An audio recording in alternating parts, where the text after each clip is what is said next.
name is Deena Morgan. I live in Cyprus, and I've lived here, basically grew up here my whole life. I was raised a preacher's kid, which basically means I was raised in the church and all eyes were always on me. When I was in 5th grade, my mom took me to the pediatrician. They found a mass under my arm. And within 2 days, I was in the halls of MD Anderson being diagnosed with Hodgkin's disease lymphoma. All my friends were out spending the night with their friends on the weekends and having slumber parties, and I was getting chemotherapy, really fighting for my life. About 2 months after diagnosis, the elders gathered me around in the church body and they laid hands on me and anointed me with oil. And it was such a special time, but I'll never forget what they said over me, which was, God, we pray for her healing so that Deena one day will do great things for you. If all eyes were on me as a preacher's kid before then, they were especially on me afterwards. On the other side of chemotherapy, I was declared in remission. And I went on to do exactly what the elders told me I would do, is do great things. And that became my battle cry. They told me I wouldn't develop physically or emotionally or intelligently. And I played on the state volleyball team. We won the state championship.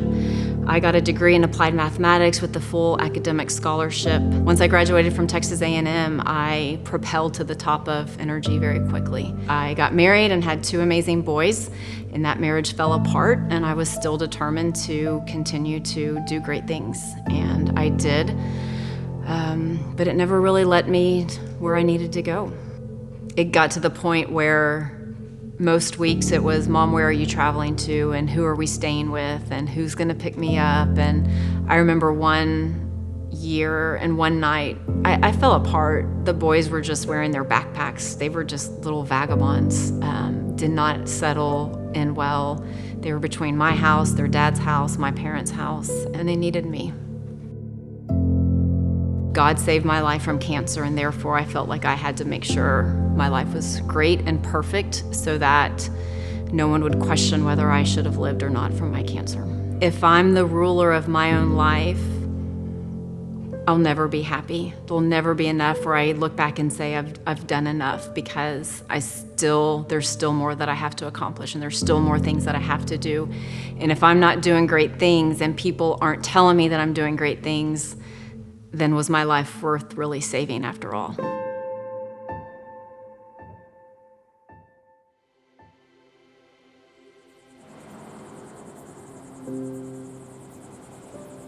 I was worn out, didn't know who I was, struggling, really questioning kind of who was in control in my life.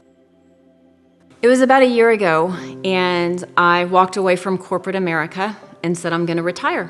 And I lost my identity. And the thought of Jesus was enough was not enough for me. And I just lost my identity. And it was August of 2019, and a really hard summer with some personal situations that just blew up. And I listened to Bob's sermon at a soccer game, and he was talking about David when he was leaving Jerusalem. And David had the Ark of the Covenant, and Bob's sermon was how David said, I don't want the Ark, send the box back. I am gonna choose to trust God with all my dreams and my hopes and in my life. And Bob looked at the camera in that moment and he just said, David said, send the box back. And I just prayed that night that I just want to send the box back. I don't want to have something that I'm dependent on. And that night, I've never met Sue Reed personally. And I just told her I wanted someone to pray with me and to meet with me. And she did.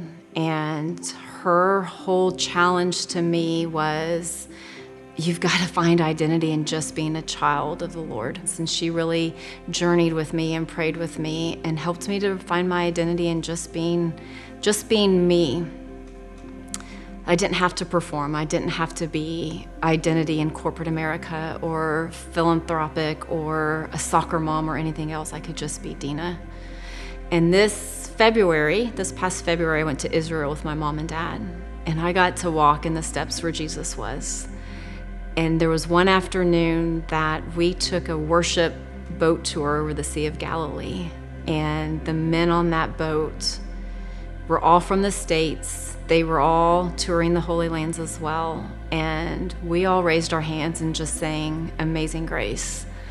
And the leader of that group came up to me afterwards and told me that when he first walked on the boat and saw me, his heart just wept for me and felt that my cries at night were going to come to an end, and that I didn't need to find identity in anything else other than being a child of the King. And he prayed over me, and he laid his hands on me on the Sea of Galilee where Jesus once was. And once I gained my security and my confidence, there's such freedom in where I am today. There's such freedom. And yeah, I'm still working and I still have a job, but it doesn't define me. And I'll never let corporate America define me again. And I don't have to anymore. I don't have to perform. I don't have to be the best, because I'm simply enough who I am. And it was not my life anymore to pursue. And all I needed to do was just be me. And I felt that my identity didn't need to be in anything else. It only needed to be a child of the King.